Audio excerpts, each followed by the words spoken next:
Seorang wanita biasa yang diam-diam memiliki perusahaan raksasa, diceraikan tanpa alasan oleh suaminya yang baru naik jabatan dan merasa terlalu tinggi untuknya.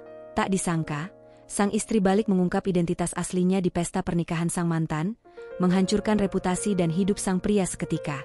Inilah kisah balas dendam paling elegan dan mematikan, saat kekuatan tersembunyi bangkit dari luka dan menelan kesombongan tanpa ampun.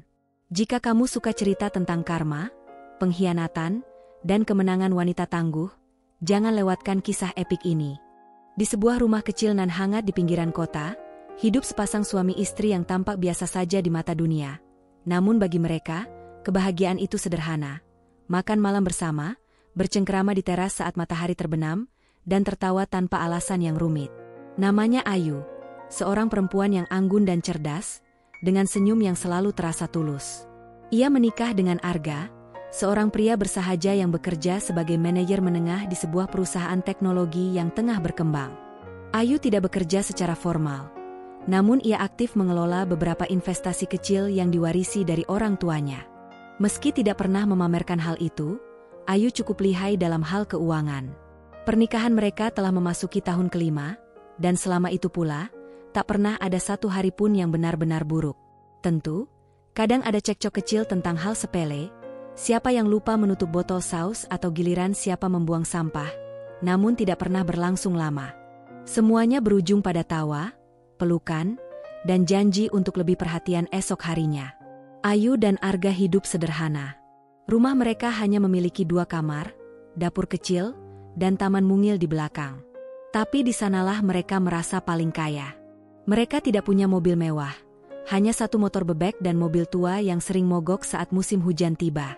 Namun semua itu tak mengurangi kebahagiaan mereka. Ayu adalah pendengar setia. Setiap malam, saat Arga pulang kerja, ia selalu menyambut dengan teh hangat dan senyum lembut.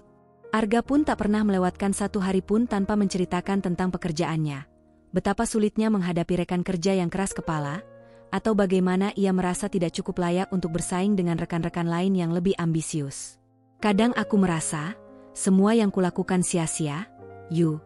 Mereka seperti punya sesuatu yang tidak kupunya, kata Arga suatu malam sambil merebahkan kepalanya di pangkuan Ayu. Ayu mengelus rambut suaminya dengan lembut. Kamu punya hal yang tidak semua orang punya, Ga. Integritas. Dan aku tahu, kamu akan berhasil, asal kamu tetap jadi dirimu sendiri. Ayu tidak hanya berkata begitu untuk menghibur.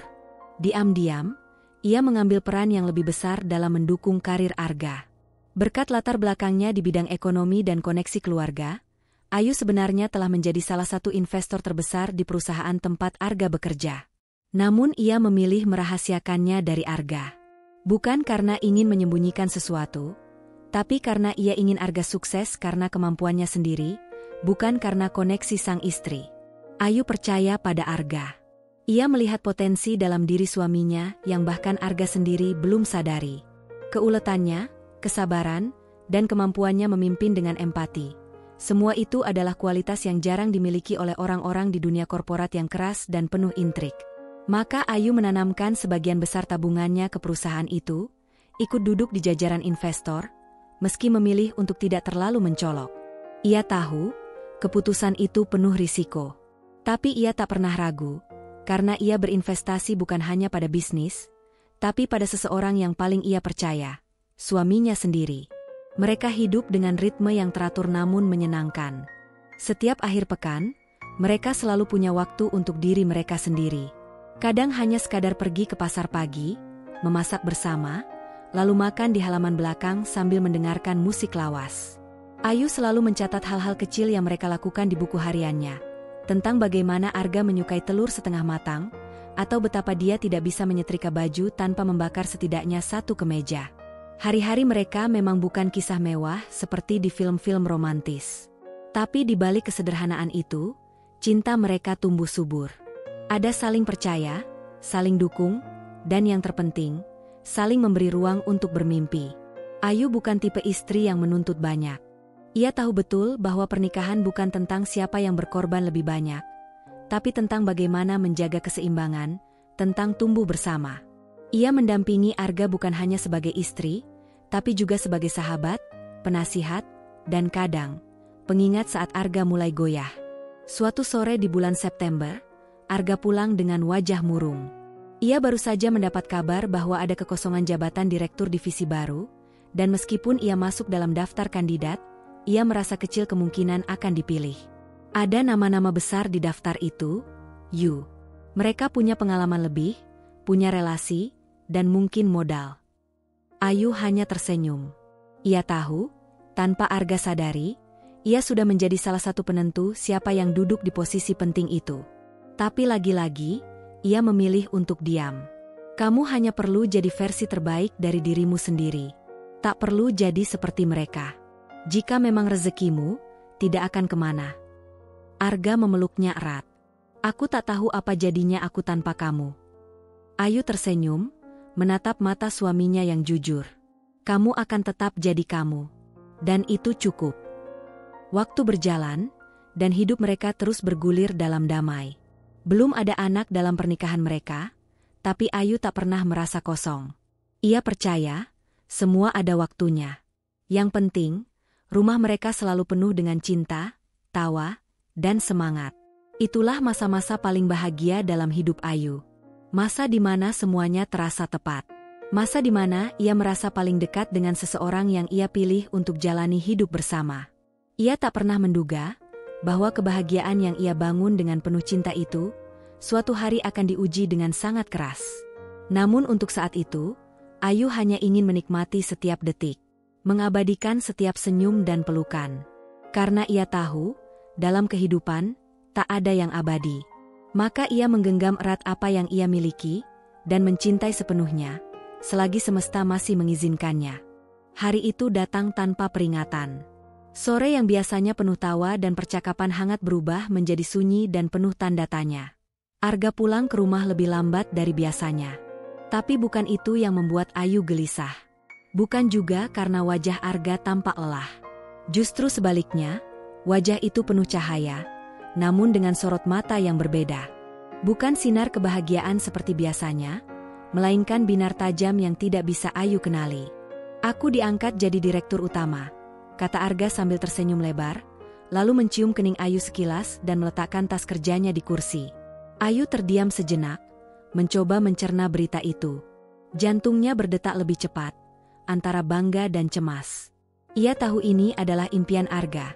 Sebuah pencapaian yang selama ini ia dukung sepenuh hati, bahkan dengan cara-cara yang tidak diketahui suaminya. Alhamdulillah, ucap Ayu akhirnya, memaksakan senyum. Aku bangga sama kamu. Dan memang, ia sungguh bangga. Tapi sejak hari itu, perlahan, sesuatu berubah. Bukan hanya rutinitas mereka yang mulai bergeser, tetapi juga Arga sendiri, cara bicaranya, cara ia memandang dunia, bahkan cara ia memandang Ayu. Jika dulu Arga selalu pulang tepat waktu dan memeluk Ayu sebelum mengganti pakaian, kini ia sering larut malam baru tiba, dengan aroma parfum mahal dan wajah yang lelah, namun tetap sibuk dengan ponsel di tangan. Percakapan mereka yang dulu hangat, kini hanya berupa laporan-laporan singkat. Ada rapat, besok keluar kota. Lelah banget, aku mau tidur dulu. Enggak usah tungguin, makan duluan aja. Ayu menelan kecewa demi kecewa dalam diam. Ia tahu, jabatan baru tentu membawa tanggung jawab besar, dan ia ingin mengerti. Tapi yang menyakitkan bukan sekadar kehadiran fisik Arga yang makin jarang, melainkan kehadiran jiwanya yang perlahan menjauh. Yang paling terasa adalah perubahan dalam tutur kata. Arga mulai bicara dengan nada tinggi, seolah segalanya harus berjalan sesuai keinginannya. Kadang Ayu hanya bertanya hal kecil, namun dibalas dengan ketus. Kenapa sih kamu selalu banyak tanya? Aku capek, Ayu. Nggak semua hal harus kamu tahu. Kalimat itu menusuk. Bukan karena kata-katanya, tapi karena yang mengucapkan adalah orang yang dulu selalu bersedia duduk berjam-jam hanya untuk bercerita tentang hari-harinya. Yang paling memilukan adalah saat Arga mulai merasa dirinya lebih tinggi dari siapapun, termasuk Ayu. Ia mulai memperlihatkan gaya hidup yang jauh dari kesederhanaan mereka dulu. Membeli jam tangan mahal, mengganti mobil, dan bicara tentang kelas sosial, seolah-olah itu hal yang paling penting. Ayu masih sama. Ia masih memakai daster batik di rumah, masih menyeduh teh hangat untuk suaminya setiap malam, masih menanti di sofa dengan buku di tangan. Tapi kadang ia merasa seperti bayangan di sudut ruangan. Ada, tapi tak dilihat. Suatu malam, saat Arga baru pulang dari acara perusahaan yang megah, Ayu mencoba bicara. "Kamu makin sibuk, ya, Ga?" Suaranya lembut, hampir berbisik. Arga menanggalkan jasnya, duduk di tepi ranjang. Namanya juga tanggung jawab besar. "Kamu harusnya ngerti, kan?" "Aku ngerti," Ayu menunduk. "Tapi aku juga istrimu." Arga mendengus pelan. "Kamu terlalu sensitif, Ayu. Jangan bikin hal kecil jadi drama. Aku kerja buat masa depan kita." Masa depan kita. Kata itu terasa asing sekarang. Karena kenyataannya, masa depan itu seolah hanya milik Arga seorang. Ia semakin sering pergi tanpa pamit, bahkan mulai membawa ponsel ke kamar mandi, menyimpan sandi di semua perangkat, dan tertawa di telepon dengan nada yang berbeda. Ayu mencium perubahan itu, tapi tetap menahan diri. Ia ingin percaya bahwa ini hanya fase. Bahwa mungkin Arga lelah, bingung, atau tertekan. Ia mencoba bersabar, berusaha memahami. Ia tetap menyajikan sarapan, tetap menyelipkan pesan-pesan kecil di saku jas suaminya, walau kadang kertas itu kembali tak tersentuh, masih rapi di tempatnya. Satu-satunya tempat di mana Ayu bisa menangis adalah di kamar mandi. Di balik pintu yang terkunci, ia biarkan air mengalir dan menghapus air matanya bersamaan. Ia merindukan Arga yang dulu. Arga yang menyisir rambutnya setiap pagi, yang membacakan puisi dari koran bekas, yang bercanda dengan suara serak saat bangun tidur. Tapi yang kini bersamanya adalah seseorang yang sama wajahnya, tapi berbeda hatinya. Suatu hari, Ayu diam-diam membuka kembali catatan investasinya. Ia memandangi angka-angka yang telah ia tanam bertahun-tahun lalu, investasi yang dulu ia berikan dengan cinta, dengan harapan, dengan kepercayaan. Ironis, pikirnya. Dulu ia berkorban diam-diam agar Arga bisa bersinar. Kini, cahaya itu justru menyilaukan dan menjauhkan mereka. Namun Ayu tetap bertahan. Ia bukan perempuan lemah. Ia tahu pernikahan bukan hanya tentang bahagia di atas pelaminan atau sukses di meja rapat. Pernikahan adalah tentang bertahan di tengah badai, tentang menggenggam tangan seseorang yang bahkan lupa bagaimana caranya menggenggam tanganmu kembali. "Aku percaya, kamu akan menemukan dirimu yang dulu, Ga," gumam Ayu di malam yang sunyi, saat Arga tertidur lelap di sebelahnya, ponsel masih dalam genggaman. Malam itu Ayu tidak tidur. Ia hanya menatap langit-langit kamar, bertanya dalam hati, sampai kapan? Hujan turun deras sejak pagi, seolah langit ingin menyampaikan sesuatu yang tak sanggup diucapkan manusia. Daun-daun di halaman belakang rumah Ayu bergoyang diterpa angin, dan tirai jendela terus bergetar pelan karena angin yang merayap masuk melalui celah kusen tua. Ayu menyeduh teh jahe seperti biasa. Aroma hangatnya memenuhi dapur, tapi tak mampu menenangkan gelisah yang telah lama bersarang di dada. Sudah berminggu-minggu Arga semakin dingin, semakin jauh, semakin tak terjamah. Tak ada pelukan, tak ada ciuman di kening, bahkan sapaan pun kini sekadar formalitas. Hari itu, Ayu merasakan firasat yang aneh. Sebuah bisikan dari dalam yang entah mengapa berkata, akan ada luka besar hari ini. Dan firasat itu benar. Sore hari, saat ia sedang melipat pakaian di ruang tamu, Arga pulang lebih awal dari biasanya. Tapi tak ada senyum, tak ada pelukan. Ia hanya berdiri di ambang pintu dengan wajah datar, tangan membawa map coklat tipis. Pandangan matanya tak lagi menyentuh hati Ayu seperti dulu. Kini tajam, kaku, dan penuh jarak. "Ayu," suaranya dingin. "Kita perlu bicara." Ayu bangkit pelan.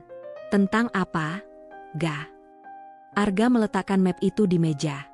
"Aku ingin mengakhiri ini. Aku sudah ajukan permohonan cerai." Jantung Ayu seperti jatuh dan hancur dalam sekejap. Ia mematung. Dunia seakan berhenti berputar. Semua suara lenyap, kecuali detak jantungnya yang kini berdentam keras di telinga. "Apa maksudmu?" Suaranya bergetar. Arga tidak menatapnya langsung. "Aku merasa kita sudah tidak sejalan. Aku butuh ruang, kebebasan. Kehidupan kita terlalu berbeda sekarang. Kamu bukan sosok yang bisa mendampingi aku di titik hidupku yang sekarang." Ayu terdiam. Kata-kata itu lebih tajam dari sembilu. Bukan hanya tentang perceraian, tapi tentang bagaimana ia dipandang rendah oleh orang yang paling ia cintai. Seolah segala pengorbanannya tak berarti. Seolah dirinya hanyalah beban. Setelah semua yang kulakukan untukmu, Ga, matanya berkaca-kaca. Aku berdiri di belakangmu saat kamu belum punya apa-apa. Aku, bahkan jadi investor terbesar di perusahaanmu, tanpa kamu tahu. Aku tidak butuh pengakuan, aku hanya ingin mendukungmu. Dan sekarang, kamu bilang aku tidak pantas. Arga hanya menarik napas panjang, seolah lelah dengan penjelasan. Jangan bawa-bawa masa lalu. Semua orang berubah, Yu. Aku pun berubah. Aku ingin hidup yang baru, yang lebih cocok untukku. Ayu hampir tak bisa bernapas. Kata-kata itu menancap di dadanya seperti paku berkarat. Ia ingin marah, ingin menjerit, tapi yang keluar hanya air mata yang mengalir diam-diam, seperti hujan di luar sana. Dalam keheningan yang mencekik, Arga pergi ke kamar dan mengemasi sebagian pakaiannya. Tak ada pelukan perpisahan, tak ada penyesalan di wajahnya. Ia pergi seperti seseorang yang meninggalkan hotel, bukan rumah yang pernah menjadi saksi ribuan tawa dan air mata mereka. Hari-hari setelah itu adalah hari-hari tergelap dalam hidup Ayu. Ia tidak tidur selama 2 malam berturut-turut. Makan pun tak bisa. Rumah yang dulu hangat kini berubah dingin, kosong, dan penuh gema kesedihan. Setiap sudut rumah memanggil-manggil nama Arga. Daster yang dulu ia cuci dengan tangan sendiri masih tergantung. Bantal di sisi tempat tidur masih memiliki lekuk kepala Arga. Dan ponselnya masih menyimpan ratusan pesan cinta yang kini terasa seperti sisa-sisa janji yang diludahi.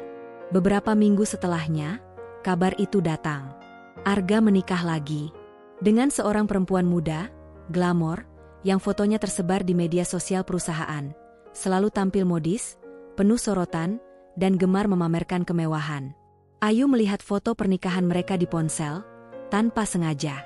Ia sedang membuka media sosial untuk mencari resep, tapi wajah Arga dan perempuan itu muncul di beranda seperti hantaman keras di dada. Senyuman Arga, yang dulu hanya miliknya, kini mengarah ke orang lain. Dan yang paling menyakitkan, ia tampak bahagia. Sangat bahagia. Tak ada luka di wajahnya. Tak ada rasa bersalah. Hanya kebanggaan. Ayu menangis. Bukan hanya karena ditinggalkan, tapi karena dikhianati oleh seseorang yang dulu ia percayai sepenuh hati. Ia mencoba memahami, mencari kesalahan dalam dirinya. Tapi yang ia temukan hanyalah pertanyaan tanpa jawaban. Apa aku kurang cukup? Kurang setia? Kurang sabar? Kurang cantik? Hari-hari terus berganti. Tapi luka itu tetap tinggal. Kadang Ayu duduk berjam-jam di taman belakang, memeluk buku hariannya sambil menatap langit. Di halaman terakhir, masih tertulis, "Aku percaya, kamu akan menemukan dirimu yang dulu, Ga. Dan aku akan tetap di sini, menunggumu kembali." Kini ia tahu, Arga tidak akan pernah kembali. Karena yang kembali hanya kenangan, dan kenangan tidak bisa dipeluk. Namun di tengah kehancurannya, Ayu perlahan bangkit. Ia menghapus air mata, satu persatu. Ia mulai merawat dirinya kembali.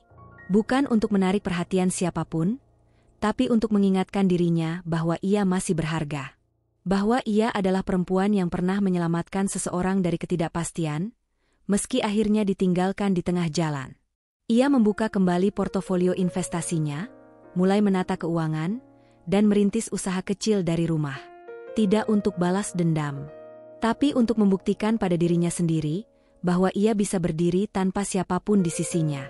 Ia telah kehilangan cinta, tapi tidak harga dirinya. Pada akhirnya, Ayu belajar satu hal penting, cinta sejati tak pernah meninggalkan tanpa alasan. Dan jika seseorang pergi karena merasa, kamu tidak cukup, maka yang sebenarnya tidak cukup adalah hatinya sendiri. Waktu adalah luka yang tak bisa dihapus, tapi bisa ditempa menjadi kekuatan. Dan Ayu tahu, ia tidak bisa selamanya berdiri sebagai korban dari seseorang yang pernah ia cintai. Di balik luka yang masih sesekali menganga, ia menyusun kembali dirinya, bagian demi bagian, menjadi sosok yang lebih kuat, lebih tegas, dan lebih tak terjamah. Sudah 2 bulan sejak kabar pernikahan Arga tersebar. 2 bulan penuh diam dan pengamatan. 2 bulan ia menghilang dari dunia luar, dari semua pertemanan sosial, dan bahkan dari mata publik perusahaan yang secara tidak sadar masih ada dalam genggamannya.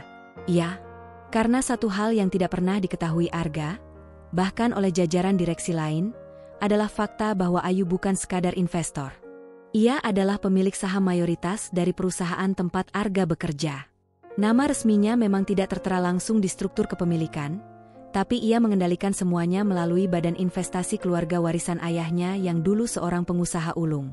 Selama ini, Ayu memilih menjadi bayangan, mengawasi pergerakan, mengamati dari jauh, dan membiarkan semua pria dengan jas mahal dan ego besar bermain di panggung, tanpa menyadari bahwa panggung itu adalah miliknya. Termasuk Arga. Ia tidak pernah merasa perlu menunjukkan kekuasaannya. Ia ingin melihat Arga tumbuh karena kerja kerasnya sendiri. Tapi kini, semua itu menjadi ironi yang pahit. Laki-laki yang ia bantu bangkit dari nol, kini merasa terlalu tinggi untuk kembali melihat ke bawah. Dan yang paling tragis, ia melupakan tangan siapa yang menopangnya hingga ke atas.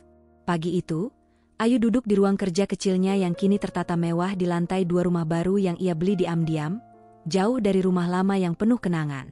Di hadapannya, layar laptop menampilkan rapat tahunan pemegang saham perusahaan PT Arcadia Teknologi Nusantara.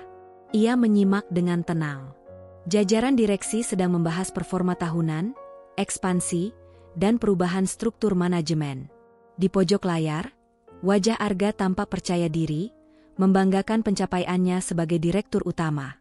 "Kita sedang berada dalam momen emas," ucap Arga, "dan dengan dukungan penuh dari investor besar kami, saya yakin kita bisa melangkah lebih jauh, secara global."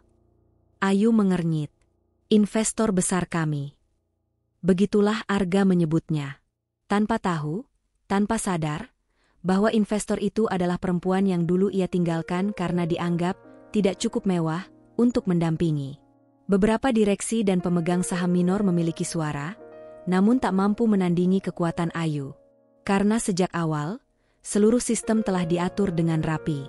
Perlahan, Ayu mulai menyusun langkah. Ia tidak marah, tidak meledak-ledak. Ia tidak seperti Arga yang buta oleh kekuasaan. Ayu merencanakan balas dendamnya seperti menyusun karya seni, dengan presisi, keanggunan, dan ironi yang mematikan. Langkah pertama adalah mengganti beberapa anggota Dewan Komisaris. Diam-diam, ia tarik dukungan dari pihak-pihak yang sebelumnya pro Arga, dan menempatkan orang-orang kepercayaannya, beberapa di antaranya bahkan adalah mantan karyawan yang dulu disingkirkan secara tidak adil oleh sistem yang kini dipimpin Arga. Langkah kedua, ia mulai menyetir arah investasi. Ia menahan dana pengembangan yang selama ini menopang ekspansi Arga. Tidak secara frontal, tapi cukup untuk membuat proyek-proyek besar perusahaan mulai terhambat. Arga kebingungan. Tapi Ayu tahu, ia tidak akan langsung menyadari. Ia terlalu sibuk dengan pesta, sorotan media, dan istrinya yang gemar memamerkan tas-tas bermerek baru di Instagram. Lalu datang saatnya. Sebuah surat resmi dikirimkan kepada seluruh jajaran direksi, rapat luar biasa pemegang saham akan diselenggarakan. Isinya, evaluasi posisi direktur utama dan kemungkinan reorganisasi struktural. Arga panik. Ia mencoba mencari dukungan, menelepon beberapa investor besar, tapi semuanya mulai diam. Hari rapat tiba. Untuk pertama kalinya dalam 3 tahun, Ayu datang langsung ke kantor pusat. Mengenakan setelan jas putih gading dengan sepatu hak tinggi yang senyap namun berwibawa. Rambutnya ditata rapi, dan di tangannya hanya satu benda, map hitam berisi dokumen legal. Ketika ia melangkah ke dalam ruang rapat, semua mata tertuju padanya. Termasuk Arga, yang nyaris tak mengenali perempuan yang pernah ia tinggalkan. "Ayu," gumamnya, bingung. Ayu hanya tersenyum kecil. "Maaf, sepertinya saya belum perkenalkan diri secara formal sebagai pemegang saham mayoritas perusahaan ini." Suasana ruangan membeku. Salah satu anggota Dewan Komisaris membuka rapat. Semua agenda dibacakan. Saat masuk ke sesi utama, suara Ayu terdengar tenang namun tegas. "Saya, sebagai pemilik suara terbanyak, mengajukan permintaan reorganisasi manajemen perusahaan, termasuk evaluasi mendalam terhadap performa direktur utama saat ini." Arga berdiri, berusaha membela diri. "Tunggu, ini tidak masuk akal. Saya telah membawa perusahaan ini tumbuh. Kamu tahu itu, Ayu?" Ayu menatapnya untuk pertama kali dalam beberapa bulan. Tatapannya tidak lagi lembut, tapi juga tidak penuh benci. Ia menatap seperti seorang pemilik menilai barang yang ia pertimbangkan untuk dijual. Benar, kamu membawa perusahaan ini tumbuh bersamaan dengan egomu. Kamu lupa bahwa keberhasilanmu bukan hanya kerja kerasmu, tapi hasil dari banyak tangan yang tak kamu lihat, termasuk tanganku. Tapi sekarang, aku sudah melihat cukup banyak. Senyap. Dan dengan satu ketukan palu, keputusan dibuat, Arga dicopot dari jabatannya. Malam harinya, Ayu duduk di balkon rumahnya. Angin lembut menyapu rambutnya. Ia memandang langit kota yang dipenuhi lampu-lampu, lalu menyesap kopinya perlahan. Ia tidak merasa puas, tapi ia merasa adil. Bukan karena ia berhasil membalas, tapi karena ia akhirnya berdiri sebagai dirinya sendiri, tanpa lagi bersembunyi di balik bayangan siapapun. Ia adalah Ayu, perempuan yang pernah dikhianati, perempuan yang membangun dari nol. Dan kini, perempuan yang memegang kekuasaan dengan kepala dingin dan hati yang tak lagi mudah ditundukkan. Langit sore berwarna jingga keemasan saat kabar itu tiba. Sebuah undangan resmi, dikirim dalam kotak beludru hitam dengan pita emas yang diikat rapi. Di sudut kanan atasnya, tercetak nama yang tak asing, Arga Wirasatya Selin Atmadja. Ayu memegang undangan itu seperti sedang menyentuh api. Bukan karena panasnya, tapi karena ingatan yang membakar. Arga, lelaki yang dulu ia cintai tanpa syarat, kini resmi menikah kembali. Kali ini, dengan perempuan yang setahun lalu hanya terlihat sebagai rekan bisnis muda yang kerap datang ke kantor dengan parfum menyengat dan tawa genit. Kini, perempuan itu menjadi istri sah dari lelaki yang pernah bersumpah akan menua bersamanya. Namun yang menarik perhatian Ayu bukan nama Arga, atau bahkan Selin, tapi lokasi pesta pernikahan mereka, Hotel Gravina Palace, sebuah hotel bintang 5 dengan arsitektur klasik Eropa di pusat kota. Salah satu hotel termahal di negara itu. Apa yang tak diketahui Arga dan Selin, seperti halnya banyak hal lain yang mereka abaikan, adalah bahwa hotel tersebut adalah bagian dari portofolio pribadi Ayu. Atas nama perusahaan investasi miliknya, Ayu adalah pemilik utama dari Gravina Palace. Seperti biasa, ia tidak menampakkan nama di depan, tapi kekuasaan itu nyata. Saat undangan pernikahan itu tiba, Ayu tidak menangis. Ia tidak marah. Ia hanya diam. Dan dalam diamnya, lahirlah sebuah rencana. Rencana yang tidak membalas dengan teriakan atau amarah, tapi dengan panggung yang penuh ironi. Karena kadang, luka tidak harus dibalas dengan luka. Kadang, cukup dengan cermin, agar mereka bisa melihat siapa diri mereka sebenarnya. 2 minggu sebelum pernikahan, Hotel Gravina Palace mulai bersiap. Pemesanan ballroom sudah dikonfirmasi atas nama pengantin pria, dengan permintaan khusus untuk mengadakan resepsi mewah bertema Old Royal Elegance. Anggaran mencapai miliaran, dengan dekorasi kristal, makanan dari chef internasional, dan daftar tamu dari kalangan elit bisnis dan sosialita. Namun yang tak mereka tahu, manajemen hotel telah menerima memo langsung dari pemilik anonim yang meminta satu hal, ubah konsep resepsi menjadi gala dinner perusahaan. Alasannya, acara pernikahan Arga dan Selin, kebetulan, bertepatan dengan gathering besar investor dan staf utama PT Arcadia Teknologi Nusantara, dan perusahaan ingin memanfaatkan momen itu untuk menyatukan acara demi efisiensi. Tanpa sempat membantah, undangan baru pun dikirim ke seluruh jajaran penting perusahaan. Undangan itu tidak mencantumkan nama pengantin. Hanya tertulis, kehadiran Anda diminta secara khusus dalam gala dinner tahunan perusahaan, yang akan dihadiri oleh pemilik perusahaan misterius yang selama ini menjadi tulang punggung Arcadia Teknologi. Rasa penasaran menyebar cepat. Siapa pemilik misterius itu? Selama ini hanya beberapa orang di lingkaran dalam yang tahu siapa sebenarnya investor utama Arcadia. Kini, semua orang menebak-nebak. Media mulai membahasnya sebagai Ghost Tichon, Ratu Tanpa Nama, atau Shadow Queen. Dan di tengah hiruk-pikuk itu, Arga dan Selin masih tenggelam dalam euforia persiapan pernikahan, tanpa tahu bahwa mereka telah diundang ke panggung milik orang yang mereka anggap sudah mereka tinggalkan jauh di belakang. Malam resepsi tiba.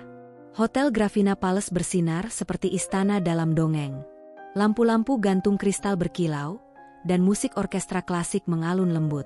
Tamu-tamu berdatangan dengan gaun dan jas mewah, berjalan di atas karpet merah yang terbentang dari lobi hingga ballroom utama. Arga dan Selin berdiri di tengah ruangan, tersenyum dan menyapa tamu. Tapi ekspresi Arga mulai berubah saat menyadari bahwa sebagian besar tamu yang datang bukan hanya kerabat atau kolega, tapi juga seluruh jajaran manajemen, investor, dan karyawan Arcadia. "Kenapa bisa semua orang dari kantor diundang?" bisik Arga pada Selin, gugup. Selin meraih lengan Arga. "Itu pasti karena kamu direktur sebelumnya, kan? Mereka datang menghormatimu." Arga mengangguk, berusaha yakin. Tapi rasa ganjil makin kuat saat kepala keuangan menghampirinya dan berkata, "Pak Arga, saya baru tahu, ternyata pemilik utama perusahaan kita akan hadir malam ini. Undangannya eksklusif sekali. Katanya ingin bertemu langsung dengan semua pihak." Wajah Arga menegang. "Pemilik utama? Siapa?" "Tidak ada nama. Hanya pemilik perusahaan." Tapi semua penasaran. Bahkan komisaris datang hanya untuk bertemu beliau. Arga mulai merasakan dingin menjalar ke tengkuk. Ia menatap sekeliling. Matanya menyapu ruangan, hingga berhenti pada sosok yang berdiri di atas balkon kecil di sisi ballroom, mengenakan gaun hitam beludru dan sepatu perak. Rambutnya disanggul elegan, dan di tangannya segelas sampanye. Ayu. Wajah itu tak mungkin ia lupakan. Tapi kini, sosok itu tampak seperti orang lain.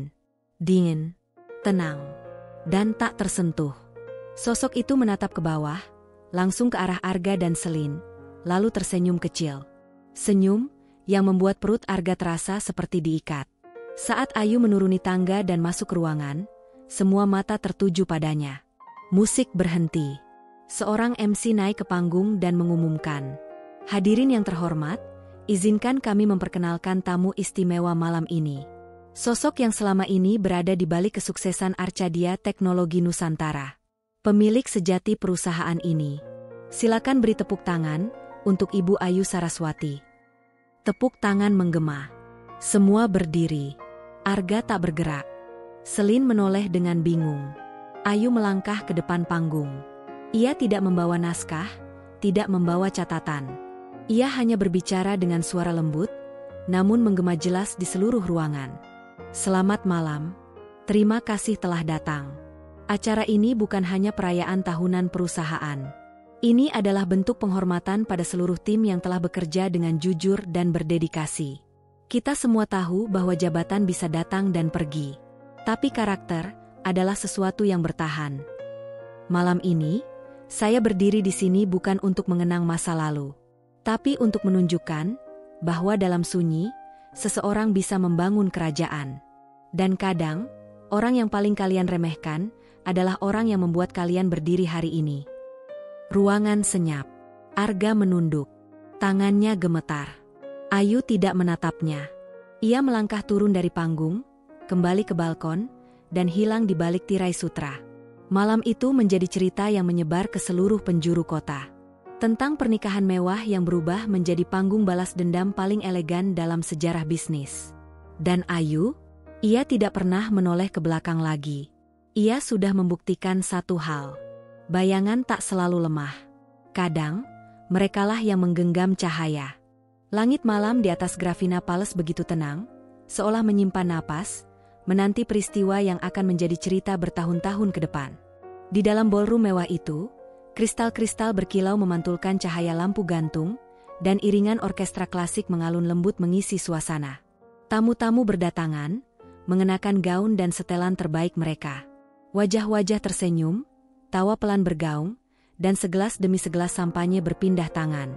Di tengah gemerlap itu, berdiri sepasang pengantin baru, Arga dan Selin, mengenakan busana pengantin modern berhiaskan berlian. Mereka tampil sebagai pasangan glamor, seolah tak ada sejarah kelam yang mereka tinggalkan di belakang. Tapi malam itu bukan milik mereka. Belum. Ketika jam menunjukkan pukul 8 malam, lampu ballroom diredupkan. Panggung utama di depan aula menyala terang, dan layar besar perlahan turun dari langit-langit. Musik berhenti. Seorang pembawa acara berdiri dengan gugup, menyeka keringat tipis di pelipisnya. "Ladies and gentlemen, sebelum kita lanjutkan acara inti malam ini, kami menerima permintaan dari salah satu tamu kehormatan. Seseorang yang selama ini tidak diketahui kehadirannya, namun memiliki peran besar dalam perjalanan perusahaan kita. Ia berhenti sejenak, lalu berkata dengan suara berat, "Ibu Ayu Saraswati, silakan naik ke atas panggung." Gemuruh kecil terdengar. Bisik-bisik menyebar. Arga menegang, tubuhnya kaku. Selin memandangnya dengan heran. "Ayu? Siapa Ayu?"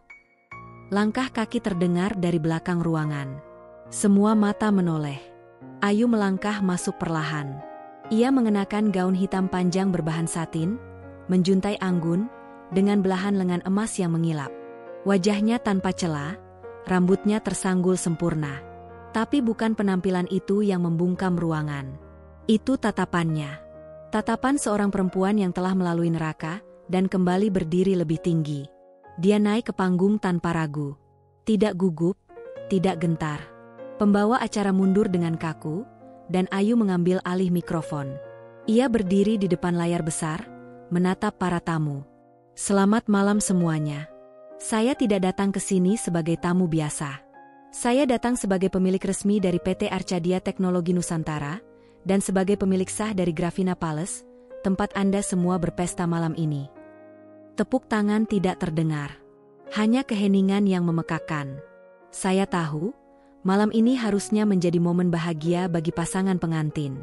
Tapi sebelum semua terlena dalam kemewahan dan lampu-lampu yang menyilaukan, izinkan saya memperkenalkan kisah yang sebenarnya. Kisah tentang seorang pria yang dulu hidup dalam kesederhanaan, didukung sepenuhnya oleh perempuan yang ia tinggalkan. Seorang pria yang lupa pada pijakan tempat ia berdiri, dan malah menendang tangan yang membantunya naik ke atas.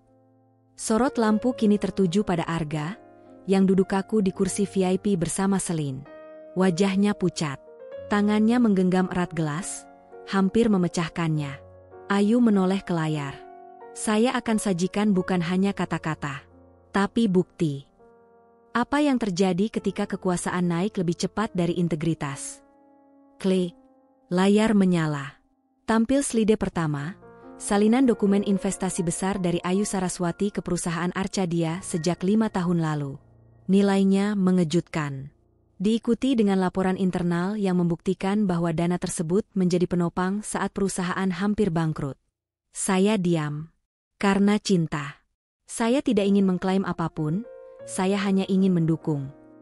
Klik. Tampil percakapan email Arga dengan salah satu rekan direksi, tentang keinginan untuk menyingkirkan pengaruh lama, dan menjadi raja di istana sendiri. Di situ, nama Ayu disebut sebagai masa lalu yang sudah usang. "Saya memaafkan. Karena saya percaya orang bisa berubah. Tapi tidak semua orang tahu bagaimana menghargai." Klik. Rekaman CCTV dari lobi kantor. Tanggal menunjukkan 2 minggu sebelum surat cerai. Arga terlihat memeluk mesra Selin di luar kantor. Ayu belum menceraikannya saat itu. "Saya diselingkuhi, dihina, dan ditinggalkan. Tapi saya tidak membalas dengan amarah. Saya membalas dengan kebenaran." Suasana ruangan makin berat. Beberapa tamu terlihat menunduk, malu. Selin berdiri, wajahnya merah padam. "Apa maksud semua ini? Kamu tidak berhak." Ayu menatapnya tajam. "Saya punya hak atas semuanya. Atas perusahaan ini, atas hotel ini, bahkan atas malam ini." Ia menoleh ke Arga. "Dan kamu, Arga, kamu berdiri di puncak karena pijakan yang kubuat. Tapi ketika kamu merasa tinggi, kamu lupa untuk melihat ke bawah. Kamu meludah pada tangan yang membangkitkanmu." Air mata Arga menggenang. Tapi ia tak bisa bicara. Semua orang menatapnya dengan tatapan penuh simpati, atau jijik. "Kau ingin bebas. Kau bilang aku tidak pantas untuk mendampingi. Sekarang lihat, siapa yang tidak pantas untuk dipercaya." Ayu menghela napas. Ia menutup laptop, meletakkan mikrofon, dan berkata pelan, tapi menusuk. "Aku bukan perempuan lemah yang bisa kau injak. Aku adalah bayangan yang tak pernah kau sadari, tapi selalu mengawasi." Dan dengan itu, Ayu turun dari panggung. Ia tidak menoleh. Musik tidak kembali dimainkan. Para tamu berdiri perlahan, beberapa pergi tanpa pamit. Yang lain hanya diam, menyaksikan betapa megahnya seorang perempuan membalas bukan dengan caci maki, tapi dengan kebenaran yang dipresentasikan seperti mahakarya. Malam itu, bukan pesta yang diingat, tapi kejatuhan seseorang di hadapan perempuan yang ia anggap tak berarti. Dan sejak malam penghinaan itu, satu nama menggema di dunia bisnis dan sosial kota besar itu. Ayu Saraswati, perempuan yang tidak lagi bisa disingkirkan. Perempuan yang tak lagi tinggal dalam bayang-bayang. Seminggu setelah malam itu, kantor pusat PT Arcadia Teknologi Nusantara tidak lagi sama. Biasanya, Senin pagi adalah waktu tersibuk, dengan staf lalu lalang, senyum basa-basi di koridor, dan presentasi strategi yang dibicarakan sambil menyeruput kopi hangat. Tapi kali ini, bukan grafik bisnis atau target penjualan yang jadi bahan pembicaraan, melainkan video berdurasi 27 menit yang diam-diam beredar dari satu komputer ke komputer lain, dari ruang rapat ke ruang akuntansi, dari lantai direksi hingga ke resepsionis. Video itu menampilkan pidato tajam namun anggun dari Ayu Saraswati di malam pernikahan Arga. Dilengkapi bukti-bukti yang tak terbantahkan, dan fakta mengejutkan bahwa sosok yang selama ini mereka anggap sekadar mantan istri, ternyata adalah pemilik utama perusahaan. Kaget, malu, terpukul. 3 kata itu menggambarkan suasana hati seluruh jajaran perusahaan. Lebih dari setengah karyawan merasa kecewa, bahkan terhina. Mereka telah mengelulukan seorang pemimpin yang ternyata penuh tipu daya. Sementara sebagian lainnya hanya bisa menunduk, menyadari bahwa selama ini, kebaikan yang disia-siakan itu datang dari tempat yang tak pernah mereka hargai. Dan Arga? Ia duduk di ruangannya yang besar di lantai tertinggi gedung, menatap kosong ke arah cakrawala. Kursi kulit hitamnya kini terasa seperti tahta neraka yang membakar punggungnya. Dinding-dinding kaca yang dulu memberinya pemandangan luas kini, seperti sangkar transparan yang memamerkan aibnya kepada semua orang. Setiap orang yang melewatinya di lorong kini menunduk bukan karena hormat, tapi karena enggan beradu mata. Ia telah menjadi simbol dari kesombongan yang dibalas oleh keadilan. Media internal perusahaan merilis pernyataan resmi beberapa hari kemudian. Sehubungan dengan informasi yang beredar dan konfirmasi langsung dari pemilik saham mayoritas, manajemen perusahaan akan melakukan audit menyeluruh terhadap kebijakan yang telah diambil oleh direktur utama dalam 2 tahun terakhir. Audit itu seperti palu godam yang menghantam sisa-sisa wibawa Arga. Semua keputusan besar yang pernah ia ambil, pengadaan proyek digital gagal, pemutusan kontrak dengan vendor loyal, bahkan alokasi anggaran iklan ke perusahaan milik rekan istrinya, dibongkar habis-habisan. Laporan media bisnis ikut mengangkat berita ini. Judul-judul artikel menyakitkan mulai bermunculan.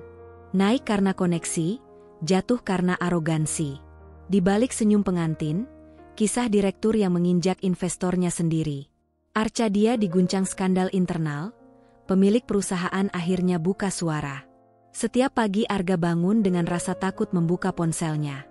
Di layar notifikasi, puluhan email dan pesan tak terjawab menumpuk, dari investor yang menarik saham, dari media yang meminta klarifikasi, hingga dari rekan-rekan lama yang kini menjauh seakan tak pernah mengenalnya. Ia mencoba bertahan. Ia mengadakan rapat. Ia mencoba bicara. Tapi tiap kali ia berdiri di ruang pertemuan, yang ia lihat hanya wajah-wajah beku. Tak ada lagi tawa palsu, tak ada anggukan semu. Hanya sunyi yang berbicara lebih keras dari kemarahan.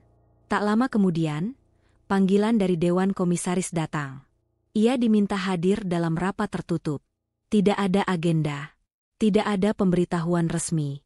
Tapi Arga tahu, waktunya telah habis. Di ruang rapat, Ayu duduk di kursi pemilik saham. Kali ini bukan sebagai kejutan, tapi sebagai kekuatan nyata yang berdiri di ujung akhir karir Arga. Ia tidak berkata apapun, hanya menyimak. Ketua Dewan membuka pertemuan. Setelah evaluasi menyeluruh dan mempertimbangkan situasi perusahaan, dengan suara mayoritas, kami memutuskan untuk mencopot Arga Wirasatya dari posisi Direktur Utama efektif hari ini. Tak ada suara bantahan. Arga menunduk. Ia tidak mengucapkan terima kasih. Ia tidak memohon. Ia tahu, ini adalah akhir dari panggung yang dulu ia kira miliknya. Hari itu, Arga turun dari lantai teratas gedung Arcadia tanpa sambutan. Ia membawa satu koper, satu map, dan ratusan tatapan yang menusuk. Tidak ada tangan yang menjabat, tidak ada pelukan perpisahan. Saat ia melewati lobi, seorang staf magang menunduk dan bergumam, "Maaf, Pak, boleh saya pinjam lift duluan?" Ia mengangguk. "Silakan." Itu saja. Ia bukan siapa-siapa lagi. Sementara di lantai atas, Ayu berdiri di balik kaca besar, menatap ke jalanan kota. Ia melihat mobil Arga pergi perlahan. Tidak dengan kemenangan, tapi dengan ketenangan. Ia tidak merayakan kejatuhan itu. Tidak ada pesta. Tidak ada tepuk tangan. Karena bagi Ayu, ini bukan tentang membalas dendam. Ini adalah pengembalian keadilan. Sebuah pelajaran bahwa harga dari kesombongan adalah kehilangan yang lebih sunyi dari kesepian itu sendiri. Arga jatuh bukan karena Ayu ingin menghancurkannya, tapi karena ia sendiri yang membangun istananya di atas pondasi kebohongan. Dan Ayu kini berdiri sepenuhnya sebagai pemilik, bukan hanya perusahaan, tetapi juga kisahnya sendiri. Angin pagi di kota yang biasanya terasa segar, kini hanya menggigit tulang belikat Arga Wirasatya, yang berdiri di tepi halte dengan kemeja kusut dan sepatu yang sudah kehilangan kilau. Tak ada sopir yang membukakan pintu, tak ada mobil mewah yang menunggu di depan lobi kaca. Kini, ia hanya satu dari sekian banyak pria dengan wajah lelah dan tatapan kosong, menunggu bus kota. Hanya beberapa bulan yang lalu, Arga masih menginjakan kaki di ruang rapat tertinggi, menandatangani proyek bernilai miliaran, dikelilingi oleh senyuman penuh pura-pura dari orang-orang yang menyanjungnya. Tapi kini, senyuman itu menguap bersamaan dengan kekuasaannya, juga hartanya, juga wanitanya. Selin meninggalkannya seminggu setelah pencopotan jabatan. Tanpa permisi, tanpa air mata. Pagi itu, Arga terbangun di apartemen mewah yang mulai sunyi, hanya untuk menemukan lemari kosong, cincin kawin diletakkan begitu saja di meja makan, dan sebuah pesan singkat di layar ponselnya. "Kamu bukan lagi lelaki yang aku pilih. Maaf, tapi aku tidak bisa hidup dengan seseorang yang sudah tidak punya arah." Selin hilang seperti bayangan. Semua barang mewah yang ia beli untuknya, tas branded, perhiasan, bahkan lukisan besar di ruang tamu, dibawa pergi. Yang tertinggal hanyalah ruangan kosong dan tagihan-tagihan yang terus berdatangan. Sementara itu, para kolega yang dulu memujanya, satu persatu menghilang. Nomor-nomor penting yang dulu selalu membalas dalam hitungan menit, kini hanya meninggalkan centang 2 tanpa balasan. Undangan acara bisnis, makan malam, dan gathering investor yang dulu datang hampir setiap hari, tak lagi ada. Yang datang justru surat tagihan bank, panggilan hukum atas kredit macet, dan notifikasi dari aplikasi rekening yang saldo akhirnya menyentuh angka di bawah Rp100.000. Ia mulai menjual barang-barang pribadinya, jam tangan Rolex, koleksi sepatu kulit Italia, bahkan laptop kerjanya yang dulu dibeli dengan penuh kebanggaan. Tapi itu hanya cukup untuk bertahan beberapa minggu. Ia coba menghubungi rekan-rekan lama, meminta bantuan pekerjaan. "Saya bersedia mulai dari posisi bawah," katanya. "Saya tidak minta jabatan. Saya hanya butuh kesempatan." Tapi tak ada yang mau menampungnya. Reputasi Arga telah membusuk di mata dunia profesional. Semua tahu cerita tentang pengkhianatannya terhadap investor utama yang ternyata pemilik perusahaan sendiri. Semua tahu ia menikahi wanita lain demi status, lalu berakhir seperti pecundang di atas panggung pesta. Bagi perusahaan-perusahaan besar, Arga adalah risiko. Bagi rekan-rekan bisnis, Arga adalah aib. Bagi publik, Arga adalah contoh dari kegagalan moral yang dibayar dengan harga mahal. Suatu hari, ia datang melamar ke sebuah startup kecil di pinggiran kota. Kantor sederhana, ruang kerja sempit. Ia berharap, setidaknya mereka belum mendengar skandalnya. Tapi saat wawancara, manajer HR hanya mengangkat alis dan bertanya, "Anda Arga Wirasatya? Yang dari Arcadia?" Ia mengangguk, mencoba tersenyum. "Maaf, Pak. Kami butuh orang yang bisa kami percaya."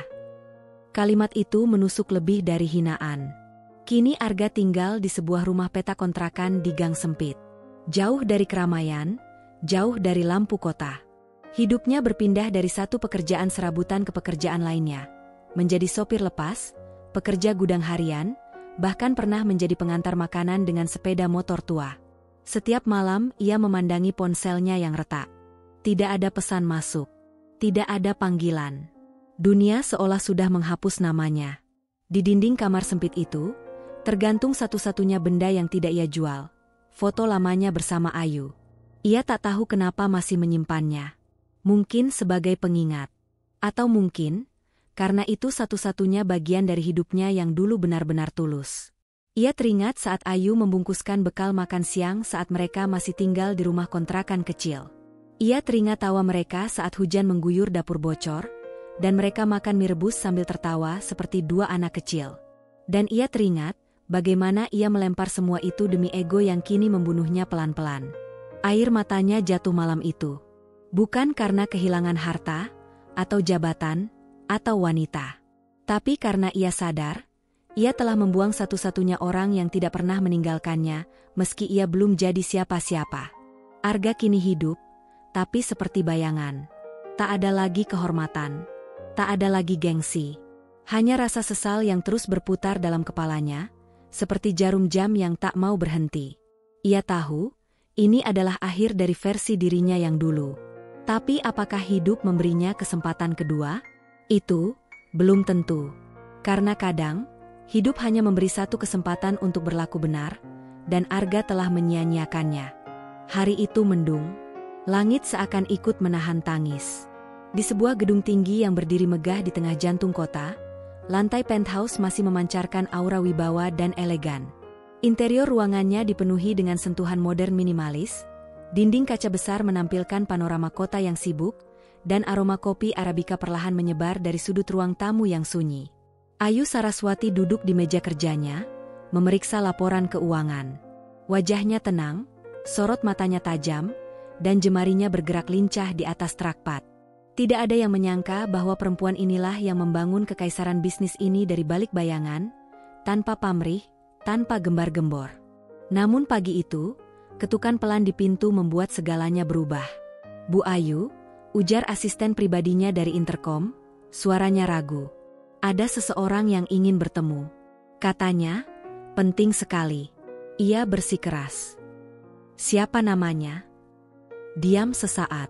"Arga Wirasatya." Ayu terdiam. Untuk sepersekian detik, waktu seolah membeku. Ia menghela napas panjang. Sekian tahun sakit hati, dilecehkan, dibuang, dan dihina, kini nama itu muncul lagi. Bukan dalam berita. Bukan di panggung pesta. Tapi di ambang pintu. "Bawa masuk," katanya dingin. Arga melangkah masuk pelan-pelan. Pakaian lusuh, kemeja bekas yang sudah pudar warnanya. Rambut berantakan, janggut tipis tak terurus.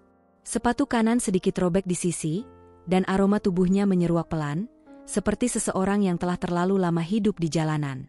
Ia berdiri canggung di depan Ayu. Mata mereka akhirnya bertemu. Untuk pertama kalinya setelah sekian lama, mereka saling menatap. Bukan sebagai suami istri, bukan sebagai musuh, tapi sebagai dua orang yang telah melewati medan perang yang sangat berbeda. "Silakan duduk," ujar Ayu tenang, menunjuk kursi di depannya. Suaranya tak bergetar, ekspresinya tak berubah. Arga duduk perlahan. Ia tampak lelah, seperti seseorang yang menanggung ribuan kilogram kesalahan di pundaknya. Tangannya gemetar saat meraih gelas air yang disediakan. Ia belum bicara, tapi matanya sudah meminta belas kasihan. "Apa yang kamu inginkan, Arga?" tanya Ayu. Suaranya datar, nyaris tanpa emosi. Arga menunduk. Mulutnya terbuka, lalu tertutup lagi. Akhirnya ia menghela napas panjang dan berkata, Aku datang bukan untuk memperbaiki masa lalu. Aku tahu itu sudah tak mungkin." Ia menatap Ayu, matanya basah. "Aku hanya ingin minta maaf. Untuk semuanya. Untuk kebodohanku. Untuk penghinaan. Untuk mengabaikanmu. Untuk menceraikanmu tanpa alasan yang layak." Ayu menatapnya, tanpa berkata apapun. "Aku kehilangan semuanya, Ayu," lanjut Arga. Suaranya mulai bergetar. "Selin meninggalkanku. Teman-teman menjauh. Aku tidur di rumah kontrakan yang bocor. Aku makan dari uang sisa jual jam tangan. Aku bahkan pernah mengemis pekerjaan di perusahaan kecil. Semuanya menolakku."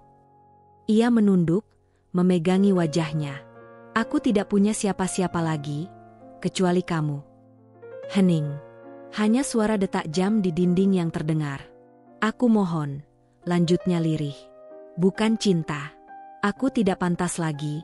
Tapi setidaknya, tolong izinkan aku bekerja. Di bagian apa saja.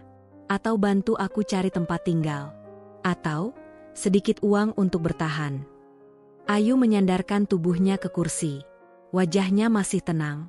Tapi mata itu, bukan mata perempuan yang penuh cinta, juga bukan mata penuh dendam. Itu adalah mata seseorang yang telah menyembuhkan diri sendiri. Ia menatap Arga cukup lama, lalu berkata pelan tapi tegas. Jadi setelah kamu buang aku seperti sampah, kamu pikir aku akan jadi pelampungmu saat kamu tenggelam? Arga tercekat. Tidak bisa menjawab. Kamu salah, Arga, lanjut Ayu. Dulu aku diam saat kamu menginjak harga diriku, karena aku mencintaimu. Aku bertahan meski kamu berubah menjadi pria sombong yang melihatku seolah bukan siapa-siapa. Ayu bangkit dari kursinya, melangkah pelan ke jendela. Tapi aku bukan Ayu yang dulu. Aku tidak menyimpan dendam. Tapi aku juga tidak lagi punya tempat untuk orang yang menganggapku tak layak. Ia menoleh ke belakang, menatap Arga yang kini menunduk dalam. Kamu bukan korban, Arga. Kamu hanya sedang dipaksa melihat siapa dirimu yang sesungguhnya. Tanpa topeng, tanpa kekuasaan, tanpa uang.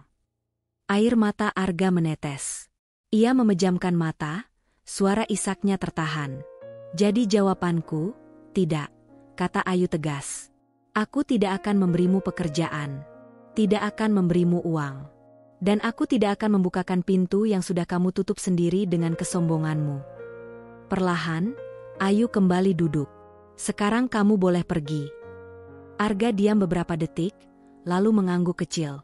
Ia bangkit. Langkahnya berat, lebih berat dari saat ia datang. Mungkin karena kini ia benar-benar tahu, pintu terakhir yang ia harapkan, sudah tertutup rapat.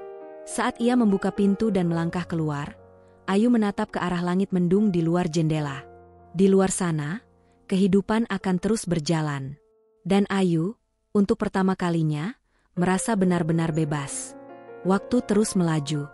Kota berubah, wajah-wajah di jalan berganti, dan langit pun tak lagi muram seperti dulu. Tapi satu hal tetap sama. Kehidupan membayar semuanya dengan harga yang pantas.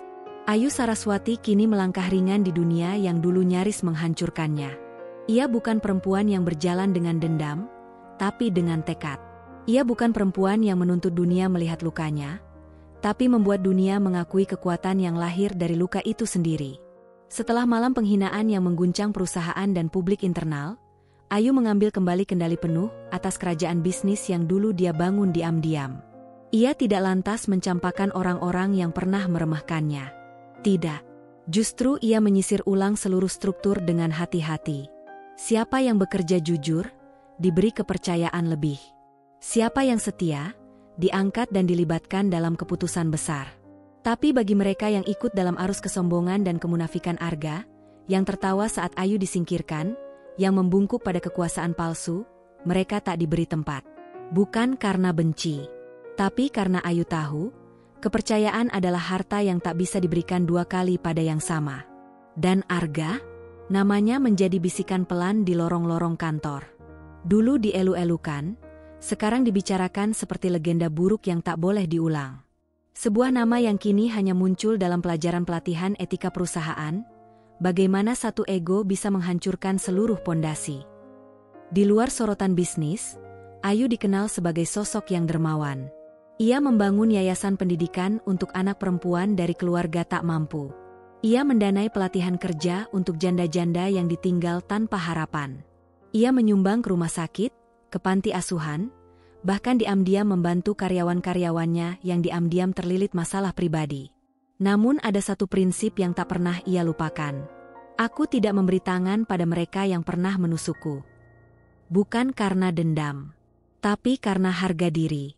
Karena kini Ayu mengerti, kebaikan pun harus punya batas agar tidak diinjak. Sementara itu, di sisi lain kota, Arga Wirasatya menjalani hidup yang jauh dari kejayaan. Ia tak lagi menghitung laba, tapi menghitung recehan dari pekerjaan serabutan yang sulit ia pertahankan. Ia pernah menjadi supir angkot, namun dikeluarkan karena tak bisa membayar setoran. Pernah menjadi penjaga malam, tapi mundur karena sakit-sakitan. Tubuhnya mulai menua lebih cepat dari usianya. Mata cekung, bahu bungkuk, dan suara parau karena stres dan kelelahan.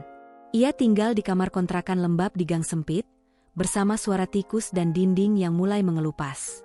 Setiap hari ia membuka lowongan kerja, tapi hanya mendapat penolakan. Setiap malam ia menatap langit-langit dan teringat pada satu hal. Bagaimana ia pernah memiliki segalanya, dan membuangnya demi ilusi kehebatan. Tak ada yang datang menolong. Bahkan keluarganya pun menjauh, malu atas aib yang tersebar luas. Dan yang paling menyakitkan, ia sadar bahwa satu-satunya orang yang mungkin akan memaafkannya, telah ia lukai terlalu dalam untuk kembali. Ayu, meski tahu semua ini, tidak pernah datang untuk melihatnya menderita. Ia tidak membalas dengan senyum kemenangan, juga tidak mempublikasikan kejatuhan Arga sebagai trofi. Tidak, ia tidak butuh itu. Karena kemenangan Ayu bukanlah ketika Arga hancur. Kemenangan Ayu adalah ketika ia tak lagi terikat oleh luka dari Arga. Ia bisa tertawa lepas bersama anak-anak di yayasannya. Ia bisa menikmati senja tanpa kenangan yang menghantui. Ia bisa tidur nyenyak tanpa harus memikirkan pembuktian pada siapapun. Itulah akhir yang layak bagi seorang perempuan yang sempat dihancurkan, namun memilih untuk bangkit, bukan membalas. Di suatu siang yang damai, Ayu duduk di taman belakang rumahnya, sebuah rumah kayu bergaya kolonial yang ia beli jauh dari hiruk-pikuk kota. Di tangannya ada buku yang sedang ia baca, dan di pangkuannya ada seekor kucing putih yang mengelus-eluskan kepala. Ia menatap ke langit biru yang tenang, dan tersenyum kecil. Bukan senyum kemenangan, tapi senyum seseorang yang tahu, ia telah menang. Bukan karena ia mengalahkan siapa-siapa, tetapi karena ia memilih untuk tetap berdiri, dengan kepala tegak dan hati utuh. Dan Arga? Ia hanyalah catatan kaki. Dalam hidup Ayu, ia pernah menjadi babak, tapi bukan akhir.